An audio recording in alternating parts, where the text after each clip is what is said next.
Hello दोस्तों, अब आ चुका CGL 4 का नोटिफिकेशन, आप देख सकते हैं ऑफिशियल वेबसाइट पे जा करके। दोस्तों चलिए शुरू करते हैं। यहाँ पे इसका सारा नोटिफिकेशन के बारे में बताया गया दोस्तों। आप यहाँ पर डायरेक्ट आकर के अपना इसको डिटेल को देख सकते हैं। यहाँ से डिटेल में देखते हैं। बिहार कर्मचारी चयन आयोग, वेटनरी कॉलेज पटना 14, स्नातक स्तरीय पदों पर नियुक्ति हेतु आयोजित की जाने वाली चतुर्थ स्नातक स्तरीय संयुक्त प्रतियोगिता परीक्षा का विज्ञापन 5/25 है। दोस्तों यहाँ देखिएगा, दिनांक 18/8/2025 से 17/9/2025 तक फॉर्म को भरा जाएगा। डेट याद रखिएगा। सामान्य प्रशासन विभाग बिहार पटना के द्वारा विभिन्न विभागों कार्यालयों से स्नातक स्तरीय पदों की रिक्तियों आरक्षण कोटिवार आरक्षण के साथ से संबंधित अधियाचनाएँ आयोग कार्यालय को प्राप्त हुई है। अधियाचनानुसार चतुर्थ स्नातक स्तरीय संयुक्त प्रतियोगिता परीक्षा यानी CGL 4 के बारे में बात कही जा रही है। सुयोग्य उम्मीदवारों से ऑनलाइन आवेदन आयोग के वेबसाइट, ये वेबसाइट ऑफिशियल वेबसाइट दोस्तों, यहाँ से भर सकते हैं आप फॉर्म भर जाकर के, आमंत्रित किए जाते हैं। और पढ़ लीजिएगा। यहाँ देखिए, सहायक प्रशाखा पदाधिकारी यानी ASO का पद है, मेन पद यही है जो इसके लिए सब लोग इंतजार कर रहे थे दोस्तों। आप सब लोग वेतन स्तर 7वां वेतन स्तर रहेगा किसी भी मान्यता प्राप्त विश्वविद्यालय से स्नातक, यानी आप बस ग्रेजुएट होना चाहिए इसके लिए। उसके बाद योजना सहायक जिसका वेतन स्तर है 7वां वेतन स्तर है, किसी भी मान्यता प्राप्त विश्वविद्यालय से, यह भी स्नातक है। दोस्तों ये दोनों सिर्फ स्नातक हैं, जो कि आप किसी भी विश्वविद्यालय से ग्रेजुएट हैं या ग्रेजुएशन जो कि मतलब कर लिए हैं, जिनका 21 वर्ष हो गया है, वो फॉर्म भर सकते हैं आसानी से। आगे देखिए, ये रहा दोस्तों कनीय सांख्यिकी सहायक, ये भी 7वां वेतन पे है। लेकिन इसमें देखिए दोस्तों, मान्यता प्राप्त विश्वविद्यालय से गणित अथवा अर्थशास्त्र अथवा वाणिज्य अथवा सांख्यिकी विषय में स्नातक परीक्षा उत्तीर्ण, यानी ये आपका स्पेशल कोटिवार है। मतलब कोटिवार स्पेशल क्या कि इसमें ग्रेजुएशन आप किए हुए हैं, साथ साथ गणित हो, अर्थशास्त्र और भी ये वाणिज्य अथवा सांख्यिकी विषय से स्नातक परीक्षा में उत्तीर्ण हो, यानी इकोनॉमिक्स से रिलेटेड है ये चीज़। और उसके बाद data entry operator grade C के लिए ये इसका वेतन स्तर 6ठा है। किसी मान्यता प्राप्त विश्वविद्यालय से स्नातक के साथ साथ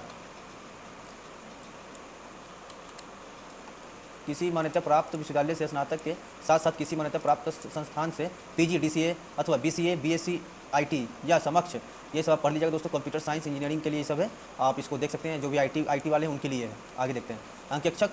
अंकेक्षण निदेशालय वित्त विभाग, इसका 5वां वेतन स्तर है। वाणिज्य अर्थशास्त्र सांख्यिकी अथवा गणित में से किसी एक विषय में मान्यता प्राप्त विश्वविद्यालय से स्नातक डिग्री, ये सब स्पेशल कोटिवार है। मतलब आप स्नातक के साथ साथ आपको कोई इकोनॉमिक्स है तो कोई मैथ है तो आपको ये सब एक्स्ट्रा करना है, कोई इंजीनियरिंग वाले हैं तो करना ही करना है आपको, जो कि स्पेशल ये किए हुए हैं। अंकेक्षक सहयोग समितियाँ सहकारिता विभाग में देखते हैं, ये भी वेतन स्तर इसका 5वां है। मान्यता प्राप्त विश्वविद्यालय से उत्तीर्ण स्नातक, साथ में गणित के साथ होना चाहिए स्नातक या अथवा वाणिज्य स्नातक। तो दोस्तों अगर मेन देखा जाए तो ये जो ग्रेजुएट हैं उनके लिए ये मेन फॉर्म है। सबसे ज़्यादा सीट इसी दोनों में है दोस्तों, जो कि एक सचिवालय सहायक का है और एक योजना सहायक का है। आगे देखते हैं, सीटों के ऊपर चलते हैं। सचिवालय सहायक है जो जिसको ASO बोलते हैं हम लोग, 1064 सीट है टोटल, ठीक है। इसके लिए 1064 में से 35% महिलाओं के लिए आरक्षित है, जिसमें से 368 ये सीट महिलाओं के लिए रिजर्व हो चुका है 35% में, और बचा जो भी सीट है पुरुषों के लिए है, उसमें तो महिला लोग आएंगी, ठीक है। और ये योजना सहायक के लिए, तो योजना सहायक के लिए 88 सीट टोटल है, जिसमें से 35% जो कि महिला है, तो 30 सीट महिलाओं के लिए रिजर्व हो चुका है। बाकी टोटल इसमें सीट है दोस्तों तो 1481 सीट है। हो सकता है आगे चलकर सीट बढ़े भी। आयु उम्र सीमा देखते हैं, जो भी यूआर से बिलोंग करते हैं, आरक्षित हैं, उनके लिए 34 वर्ष। सबसे पहले यहाँ देखते हैं, अभ्यर्थी की उम्र सीमा की गणना 1/8/2025 के आधार पर की जाएगी, यानी 1/8/2025 तक आपका 21 वर्ष हो जाना चाहिए दोस्तों। अगर 21 वर्ष नहीं हो पाएगा तो आप नहीं भर सकते इस फॉर्म को। यूआर के लिए अनारक्षित के लिए 37 वर्ष अधिकतम उम्र सीमा है दोस्तों। पिछड़ा वर्ग, अत्यंत पिछड़ा वर्ग महिला पुरुष के लिए 40 वर्ष। अनारक्षित, जो अनारक्षित है महिला, उनके लिए 40 वर्ष। और अनुसूचित जाति एवं अनुसूचित जनजाति पुरुष हो या महिला, उनके लिए 42 वर्ष। और आपको छूट दिया जाएगा, वो तो अलग से दिया ही जाएगा दोस्तों, जो SC OBC ST के लिए उम्र सीमा में छूट रहता है। आगे पढ़ लीजिए नोटिफिकेशन में। आइए सीधे यहाँ चलते हैं, परीक्षा की प्रकृति पे चलते हैं। परीक्षा की प्रकृति कैसी रहेगी तो वस्तुनिष्ठ यानी ऑब्जेक्टिव रहेगी दोस्तों। प्रारंभिक परीक्षा में चलते हैं। प्रारंभिक जो कि एक पत्र सामान्य ज्ञान का होगा, यानी एक पत्र होगा इसमें PT में। मेंस में 2 पत्र होते हैं, ठीक है। तो सामान्य अध्ययन हो गए 50 नंबर के, ठीक है। GK 50 नंबर का होगा दोस्तों। फिर सामान्य विज्ञान और गणित, ये दोनों मिलाकर 50 नंबर के होंगे आपके, यानी 25 नंबर के साइंस हो जाएंगे, 25 नंबर गणित, इतना मतलब ऑलमोस्ट रहेंगे। अब आते हैं मानसिक क्षमता जांच, रीजनिंग में भी 50 नंबर के रहेंगे। कुल प्रश्नों की संख्या 150 होगी। प्रत्येक सही उत्तर के लिए 4 अंक दिए जाएंगे और प्रत्येक गलत के लिए 1 अंक की कटौती की जाएगी। परीक्षा का अवधि 2 घंटा 15 मिनट की होगी। और ये दोस्तों इसका सिलेबस आप देख सकते हैं, और सिलेबस आप देख सकते हैं PT के लिए पूरा यहाँ से यहाँ तक है। और सिलेबस PT और मेंस के दोनों का सेम ही रहता है। और एक बात, आप इस परीक्षा भवन में NCERT BSEB ICSE एवं अन्य बोर्ड के टेक्स्ट बुक ही मान्य होंगे, जो कि आप एग्जाम जब देने जाएंगे तो हॉल में लेकर जा सकते हैं एक बुक NCERT या BSEB या ICSE, और ये सब आप पढ़ लीजिएगा क्या क्या उसके बारे में है। तो ये सिलेबस रहा दोस्तों। अब आते हैं मुख्य परीक्षा में यानी मेंस में। मुख्य परीक्षा के लिए 2 पत्र होंगे।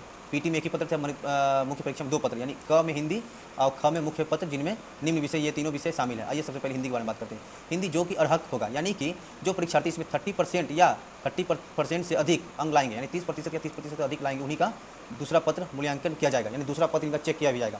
ठीक है, यानी तो दूसरा पत्र आपका चेक नहीं किया जाएगा, ये भी सोच लीजिए। 30% अगर आपका रहेगा या उससे ज़्यादा रहेगा, तब आपको आपका दूसरे पत्र को चेक किया जाएगा। और अगर इसमें आप क्वालिफाई भी कर जाते हैं, इसमें क्वालिफाई नहीं कर पाते हैं, तो आपका सिलेक्शन नहीं होगा दोस्तों। इसलिए आपको 30% या उससे ज़्यादा आपको लाना ही पड़ेगा। हिंदी में, हिंदी आपको किसी भी हाल में क्वालिफाई करना ही होगा। और मेंस का देखिए, सामान्य अध्ययन वैसा ही रहेगा 50 नंबर का, ये भी सामान्य विज्ञान गणित यही 50 नंबर का ही रहेगा। सब ये सब 50-50 नंबर का रहेगा, 150 नंबर का भी रहेगा। ठीक है, तो इसको अच्छे से पढ़ लेना दोस्तों। आगे आइए देखते हैं। सामान्य वर्ग, पिछड़ा वर्ग, अत्यंत पिछड़ा वर्ग के पुरुष अभ्यर्थी के लिए 540 रुपया। अनुसूचित जाति, अनुसूचित जनजाति, बिहार के स्थायी निवासी के लिए, सभी श्रेणी के दिव्यांगों के लिए, अनुसूचित जाति या जनजाति समान के लिए, सभी श्रेणी की महिलाएं सिर्फ जो कि बिहार के स्थायी निवासी होंगे, बिहार के लिए, तो उन सब के लिए 135 रुपया। अब बिहार राज्य के बाहर के श्रेणी के अभ्यर्थियों के लिए, पुरुष या महिला, उनके लिए 540 रुपया। ठीक है, ये दोनों ध्यान दीजिएगा। और आप आगे अच्छे से पढ़ लीजिएगा नोटिफिकेशन, जो कि आपको बहुत ही काम आएंगे। और रजिस्ट्रेशन याद रखिएगा, 18/8/2025 से 17/9/2025 तक ही जमा किया जाएगा फॉर्म को। 18 अगस्त को शुरू होगा और 17 सितंबर को 2025 तक खत्म हो जाएगा डेट। और आपका जो भी डॉक्यूमेंट्स वगैरह है आरक्षित हैं, जो भी आरक्षण जिनको